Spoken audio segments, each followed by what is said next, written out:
So mate, today I'm quite excited because we got someone who's probably more famous than the hard twats. Yeah, it doesn't take much to do that, mate, does it? And I'm sure... Got 6 followers. Yeah. Today scares me though, mate, because although we don't know Brad, collectively we all work on the internet. Yeah. And when we get into Brad's story, it's the dark It's side. happened to all of us. You want to put yourself out there, but what's the other side of The that shit? repercussions of, baby reindeer. Brad, thank you, mate. First of all, so my name is Brad Burton. There's 2 versions of me. There's a good version and there's a not so good version. Let me take you through the first half of my life. Born 1973, left school with no qualifications. My dad left when I was 6 months old. What else? Oh yeah, got involved in the rave scene. Got shot at 21. Addicted to drugs twice. 4 years on benefits and deliver pizza at 31. Am I that Brad Burton or the other one? The 4-time best-selling business author, the UK's #1 motivational business speaker, and the founder of 4 Network in the UK's largest joined-up business network before the pandemic. Oh, and of course, more recently, famous for all the wrong reasons in that I've got myself a female stalker. Think baby reindeer without the fun. And you're really good at golf. No, I've never been on a golf course, and there's a reason for that. I'm from Salford, so genuinely, I've never been on a golf course. This is the first time ever being deflowered by both Ash and Dan. But to be honest, mate, you haven't played golf with me yet, and I look like a clown. Listen, I'm not going to say what they said about you before, so... We're taking around the short game area, mate. It's been cut back, so you won't lose a golf ball. That's good. And we'll find out more about your pizza. And the rave scene. People say to me, oh, how do you become a motivational speaker? Fundamentally, at its core, I'm just daft enough to share my experience. This is why I've really enjoyed doing the podcast so far, because you just hear everyone, like you say, got that story, and it's never that bad, is it? No, I've had people talk about stories I don't normally talk about, and it brings out the raw emotion of it as well. A lot of people get rid of it, shove it down. Timing of this could not be any better, stroke worse, depending on who you are, because the court case, which we'll get to, I'm sure, is happening in 2 days' time. How do you feel about that, though? Which bit? The court case in 2 days' time. You get punched in the mouth. You ever been punched in the mouth? I'm about to find out. Hey, there he is. Come on, have you ever been punched in the mouth? Yeah. Have you ever been punched in the mouth? You get too many times to remember. Right, and that's the point. The first time you get punched in the mouth, it's disorientating. The 1,000th time you get punched in the mouth, it's just getting punched in the mouth. So this is now our 5th or 6th adjournment to get to sentencing. So how do I feel about it? Yeah. Dan, you lead the honours. Piece of piss. Ever got it the right way around? Yeah. Yep. The hat trick. I was going to say not bad, but actually the word you're looking for is shit. He remembers it? Yeah. Okay, how do that fucking live? You're telling the people that are doing well in business, can't you? It's easy to paint a perception online, mate. Got to remember that. Well, oh, superb. Good stuff. There you go. Oh, so from the rave scene to delivering pizzas That's right. Look how beautiful is that, by the way. to being the UK's #1 motivational speaker. It says so on my website, by the way. It's actually the UK's #1 motivational business speaker. The term motivational business speaker didn't exist on the internet until I made it. It created uproar. The whole internet was a what? This guy isn't, similar is. And the point I'm making in all this is that the reason that we call Muhammad Ali now the greatest, 40 years on, is because he called himself the greatest. greatest. Yeah. This is the point, is that the first person you've got to convince of your brilliance is you. You saying that just takes me back to when we started the business, because we were the first to do what we do. Create a category, a product, whatever you want to call it. So when I started my business network, right, so this was in 2004, told my employers to shove the job up their arse, and I genuinely did. Wonderfully liberating experience it really was for those 3 hours whilst I drove home. I'm married. I've arrived home going, what do you think my supportive wife said? She said, you're a fucking idiot. Why couldn't you keep your mouth shut for 5 days and get your Christmas pay? She had a point. About a year later, I started a business at Instantly, a marketing business. And then a year later, I'd gone along to these networking events, right? You've got the loony left where nothing quite fucking happens yet. Local mayor talking about fucking parking provision over at Angel Place Shopping Centre. Then you've got the hard right. Where's your leads? Where's your referrals? You've got to attend. And I'm thinking, where was the mainstream of networking? It never existed. And I came up with something called 4 Networking. Started it with 25 grand in personal debt on daft cars, televisions that are no longer owned. I started that business up and I opened up the words, welcome to the future of business networking. The people were laughing and sniggering. There was like 8 or 10 tables there, 70 people there. And the table at the back left started laughing and sniggering about me. That's my enduring memory of that launch. Not the 9 tables that didn't. Yeah. So why is it refocused on that? But that ended up being different, fundamentally different to any other networks in that it was joined up. So if you joined the group at Goodwood, could then go to Cornwall, Manchester. Nobody's done that before. So someone's got to go first. And when you go first, you're going to get laughed at. And it's only a daft idea if it doesn't work. I walked away from my ex-business partner, just off a cuff, walked in and said, I'm going, without thinking, am I going to pay the mortgage? And the bit that he said to me was, you'll be back. And it's that internal motivation to prove him wrong. So that's why I started out on this. I was not going to get fushed about by these networking organisations, which is what it did. But then something changed for me because it was just left to me for down to me smoking bongs all the time. And for the first time ever, I've got tattoos of the kids there, their hands. For the first time ever, it was like started on me, and that's what motivated me. And I, created it. His height was 2.3, 2.5 mil. And that's not bad for a work-class kid from Salford, no qualification, full of standing start, no investment. And it just shows you it can be done. When Dan came in, Brad, the business turned over less than £3,000 a month turnover. You've got to believe in yourself, and then people will believe in you. It goes back to what you said about Muhammad Ali. If you don't 100% believe, like 100, not 99.9, if you don't 100% believe in your business, don't get upset when you sit in front of people, not really for me. So you want me, your clients, potential clients, to 100% believe in something that you don't 100%. Don't look like that. When I started my business off, I almost had a misguided, unwavering, naive point of view. But it served me. And this is the thing. Everyone was telling me, oh, you never amount to anything. You've not got enough working capital. Fuck's working capital? Oh, you mean money? Why do people make business more complicated than it actually is? And I think this is a simplicity that a thick bucker like me from Salford. I've got an MBA. I've never been to any kind of college. I don't know. So all I've done is raw. And I think there's something coming from the street, being able to bring that into business. There's a real rawness and honesty piece that it kind of eludes, in my experience, businesses. 100%. And I think there are so many coaches and mentors and gurus and all this now who just come out with this fucking noise. But actually, if you just take it back to simple terms, like you've just said then, just if you don't understand it and make it simple, then that works. One of the things that, you see on Dragon's Den, so what's your gross profit? 3%. It doesn't matter. As long as I do everything right, this end, that happens. But I think one of the things that I've realised about me is that if I can do it, be self-employed, I've been self-employed for over 20 years now, then anyone can do it, because genuinely nothing special about it. I mean that. When I came up with the idea for us, a good friend of mine said to me, would you sell it to your mum? And I went, yeah. He went, done. Go and do it then. That's it. Right, come on, let's go and hit another golf ball. So was it the kids that made you go all in on yourself? Or? I'll tell you a story. So, started my business off, walked out, I think it was the 16th of December 2004, and what had happened is I was working for a company over in London. It was like 30 grand a year, and I remember staying in London for three nights a week, and when you're skint, I remember having a travel card, and if I lost my travel card, I've got no money. That's how bad it was. I remember working late. This was the time before Wi-Fi internet. Leaving work, and this guy was driving into a house with a Mercedes or BMW with electric gates, and the penny dropped. I thought, I could work 60, 80-hour weeks here. I'll still never be able to afford the frigging gates. So the bottom line was that was it, and then I had to deliver a marketing campaign to the director team, which I did on the Friday, and every one of the ideas, he went, oh, daft idea, never worked. We tried that in 78, and I went, fucking, I'm done. Shove your job up your arse, and I walked, drove home. I remember opening the door, when you shit yourself. Anyway, starting the business off. Go on, lad. About 3 months in, I had no money at all. And this was for networking? It was before that. I had a marketing business called Full Consultancy. Okay. Yeah. Wife bounced me into getting a job at weekends delivering pizza. So Monday to Friday, I am Brad Burton, the award-winning marketer. Lovely to meet you and so forth. And then Friday at 6 p.m, hello, mate. Domino's Pizza. Then it went horribly wrong one day when I rang a doorbell. One of my clients answered the fucking door and I'm there with a pizza bag. The point is with all this is that you look at all this people wanting to invest, and actually if you're not prepared to deliver pizza, you're not prepared to do what it takes. Anyway, did that for a year. First year with my marketing business, 28 grand. Second year, halfway through, 46 grand. And I'd gone along to these networking events. People tell me it never worked, talking at my ass, but I actually think I've shaped the jeans and trainers and t-shirt routine. I was doing that like 14 years ago in business, and everyone was thought I was radical. So it's almost like for 14 years, and bear in mind, we was doing 5,000 networking meetings across the UK every single year.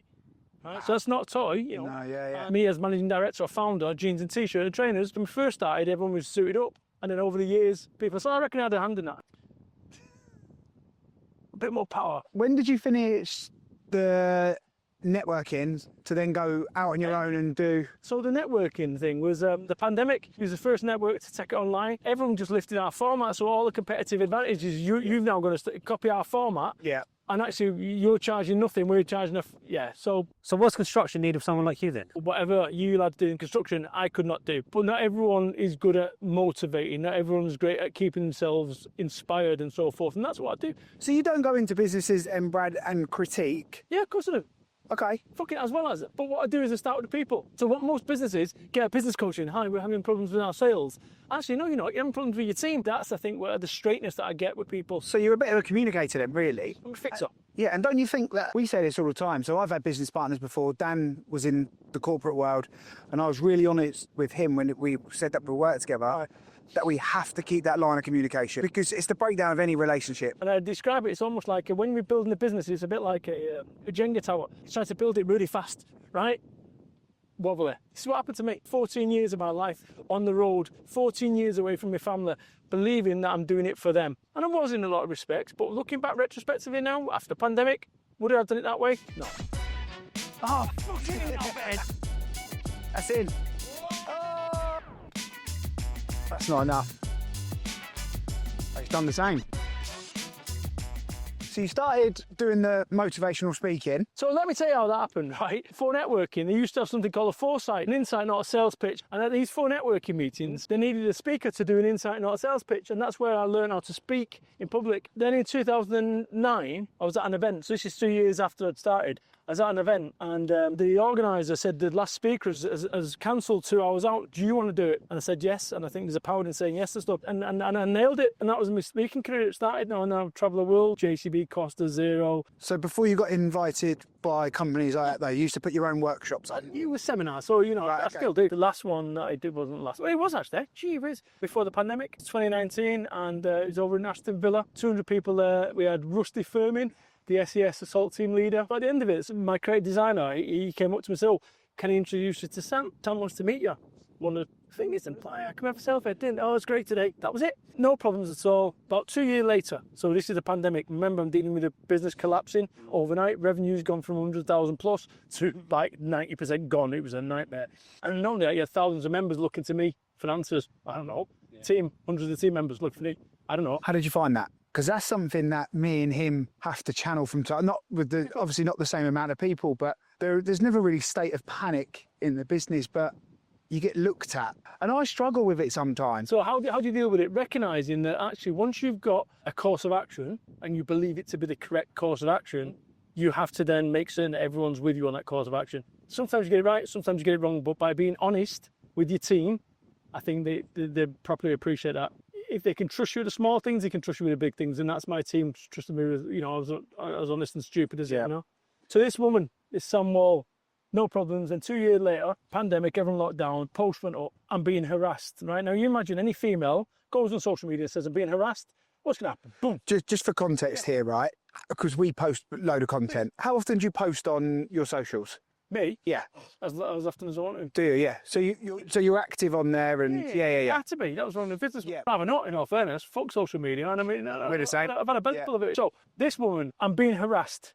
So everyone piles on, hundreds of people, right? The next day, it's a high-profile speaker. And I'm tuned in now to this. Have you seen I'm tuned in? Who the fuck is this? Day 3, it's a high-profile motivational speaker. And then within 3 comments, somebody said, is it Brad Burton? Yeah, I knew he was the wrong one. Hundreds of people all coming at me are getting cancelled. It was just, and I'd done nothing wrong, but how do you prove a negative? She said, you know, that I'm putting a windows through.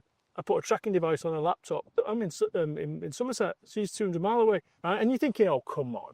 No one's going to believe this. But the problem is you're scrolling. You're not sat there reading all the posts in context. You don't know. All you see is that Brad Burton's poisoned the cat. Why would she lie? That's what everyone thinks, isn't it? Why would Well, of she course, lie? yeah, and it's a bit of that Me Too, isn't They it? want to make it up, would they? Because you've got a presence online. Everyone immediately thinks that you've. You know, listen, I mean, this is the nature of it, is that, you know, people do own a piece of you. That's the nature of social media. I was guilty until proven innocent, and that innocence took 3-4 years to get proven. So in that 4 years, I had to soak it up. So initially what happened is, if he goes on social media, we started arguing like you do. You might as well put pound shoes on. As soon as you start arguing with the internet, you're not going to ever win. No. Doesn't make no difference how sensible. Every day, relentless, horrible way trying to save the business as well. Eventually, after X amount of time, I went to all the stalking agency thing, you know, just ignore the plug. Cool. So eventually we get some legals dropped on our $3,000 that I didn't have for cease and desist. She then puts them straight onto the timeline. I'm not going to be bullied right by this guy. Fight the good fight, sister.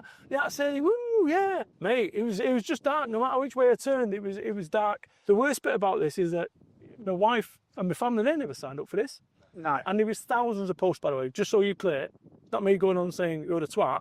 This is like damning stuff. She fracks houses. thousands, but across, and so you've got Instagram, LinkedIn, and you've got everywhere. So I didn't know who had seen this, and I'm now paranoid.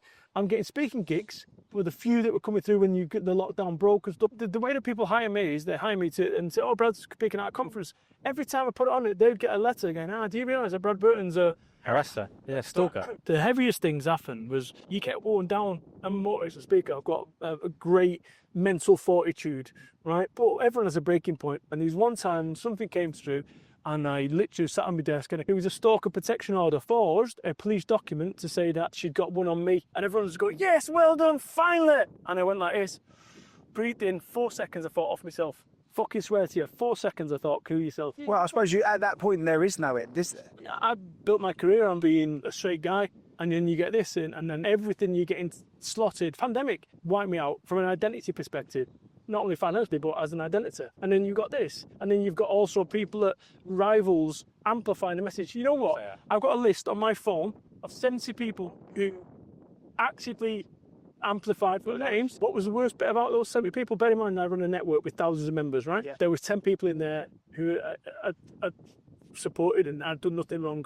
And then I had a guy who runs a £200 million business say, put a post on saying, Brad Burton forced a stalker, saying, hey, I think that's rung you before with a police letter, 2022. He said, no smoke without fire. So, man bad, little woman, good. That's not right. But that's success, don't it? When you start getting successful, people get envious and are looking to break you down. Take you out. Well, you know, in the grand scheme of what success is, I've managed to get myself out of a council estate into a village. That was the sad thing about it in all this. And I went to the police, and the police did not take this seriously. Truth, this is the reality of it, is that when I posted that thing, someone else came forward and said, I'm being stalked by this woman as well, then. Oh, okay, getting better at it, okay. So when that person came out of the woodwork and said, oh, mate.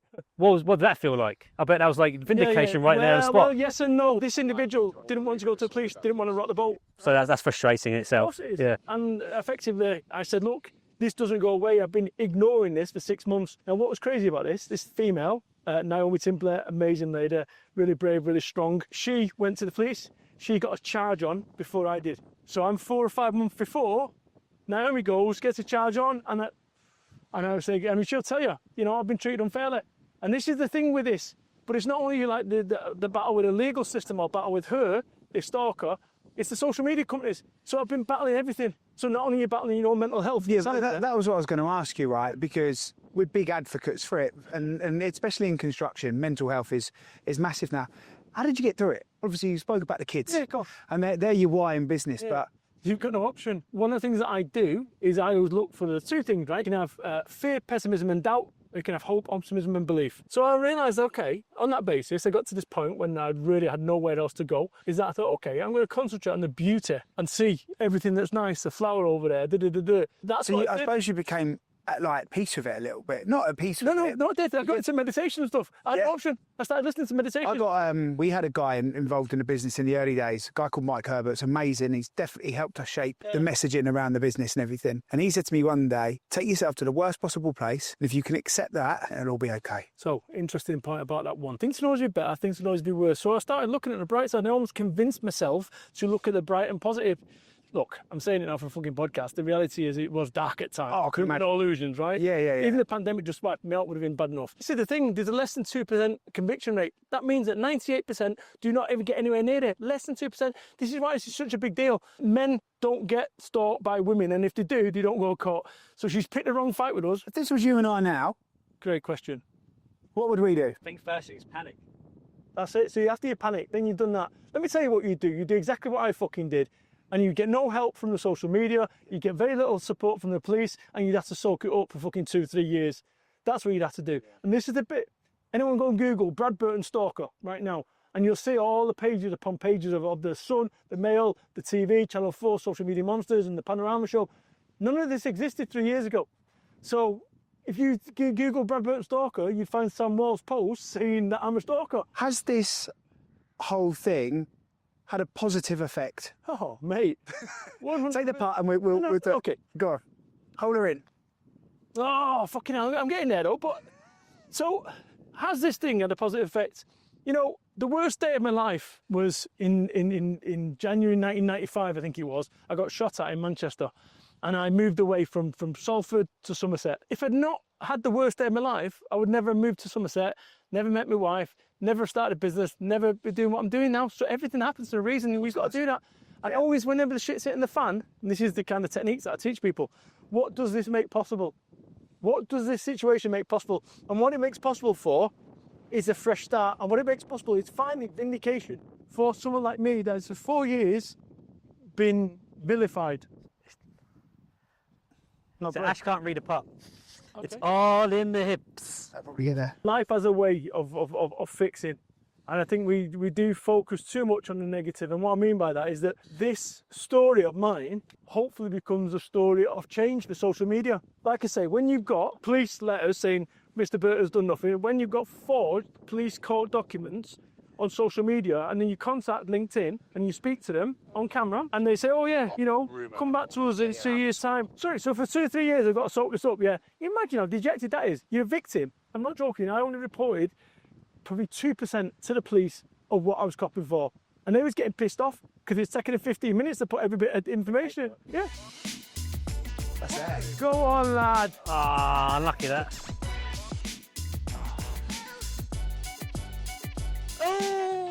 So have any of the social media has been supportive? No.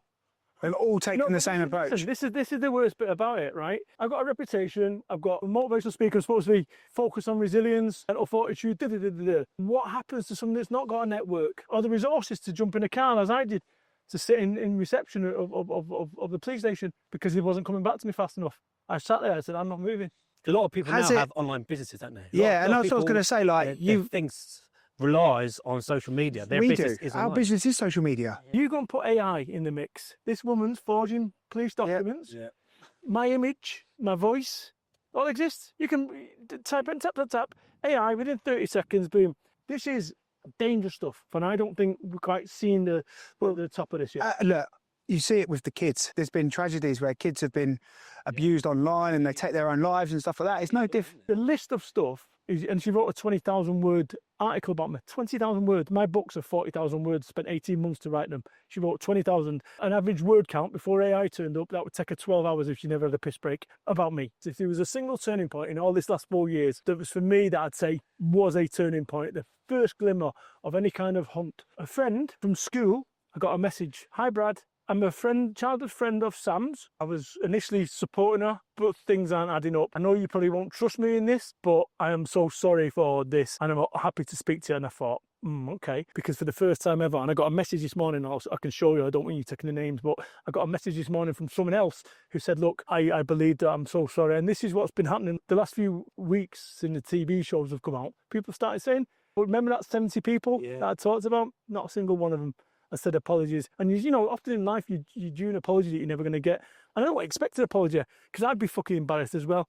I'd be embarrassed and disgusted as a human being because you could have drove someone to off themselves, you know, oh, trigger warning, right? That's the reality of it. And I think that if it wasn't for the tools and techniques that I'd kind of learned and been through all the adversity, shot out in Manchester, my business going kaput, being on benefits for 4 years, without all that kind of baseline, and maybe, just maybe, depending on where you are, with your spirituality or whatever, maybe that's been preparing me for this moment, that actually this is my fight.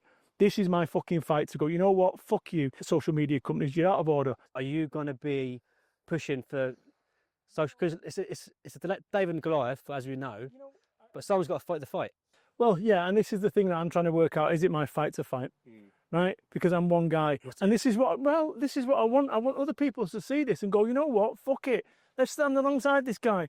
Right? Let's stand alongside this guy. Say, yeah, this is my story on social media. Let's start him fucking embarrassing these social companies. Because it will take for suicide. Right? For Mate. unfortunately, Mate. that is the only thing that's What was going that to. woman called? Be Kind, whatever her name was.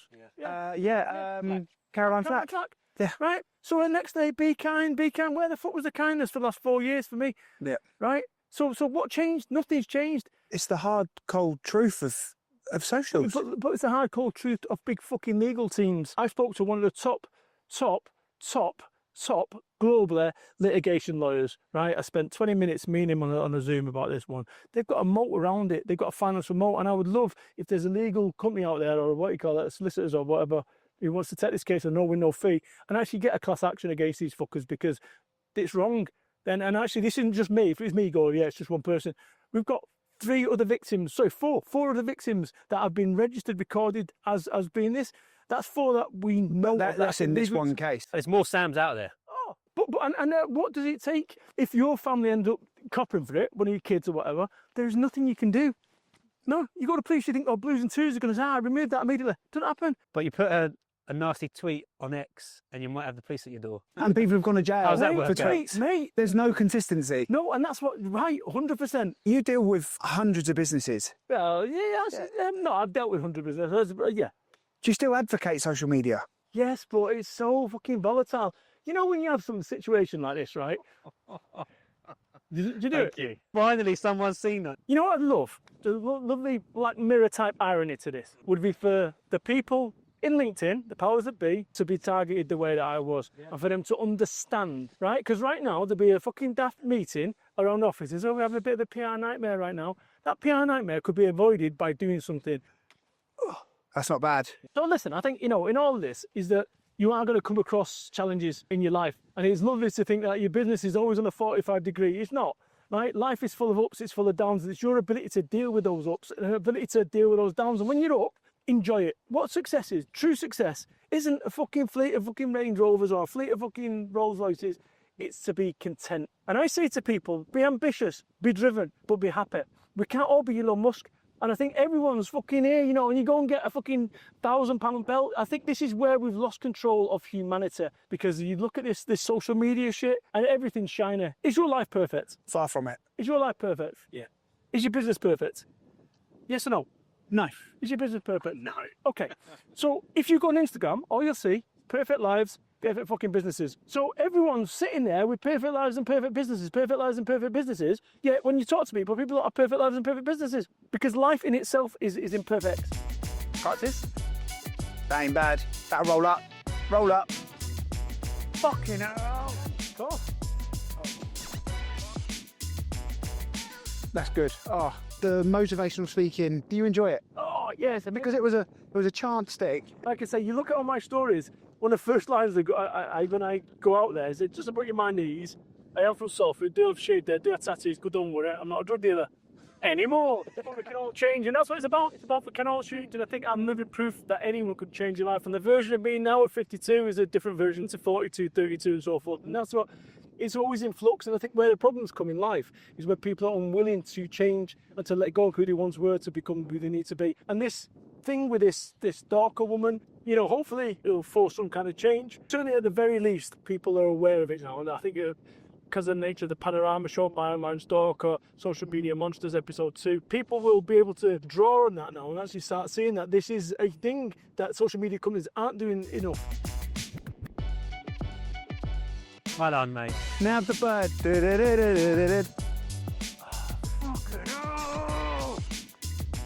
Not bad. Not bad. Not bad. Thank you very much.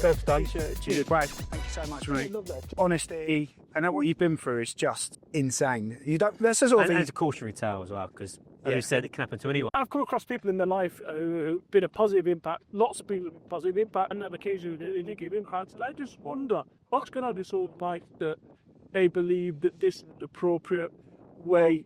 I think it goes back to what you said earlier when you looked at it and thought there will be something positive from this. Yeah. What's happened to you is a consequence of something else in that person's life. Correct. And hopefully they can get help. And there's clearly something wrong. Oh, quite right, yeah. And you were obviously at peace with it, which is... But that doesn't mean that you can go around No, it and doesn't. try to trash people's lives. No, it doesn't. Because it's not just me as a victim, there's other victims and the male victim in all this. But there's, as we know of, at least 3, maybe more than that, female victims. So I'm hoping that as a result of this, that some good will come through. And I think it goes, it ties exactly what your whole ethos is, mate. Looking at the positive out of everything. So clearly these other people who are doing what they're doing to you and these other victims aren't looking at the positives, it's the negatives. That's right. And it's that, why me? You know something, you get more than what you focus on.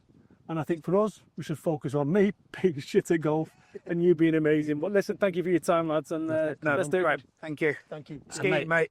If people want a motivational speaker, business. Motivational. Where can I find you, mate? Bradburton.biz or motivationalleader.co.uk, and I'd be delighted to take your calls. Thank you.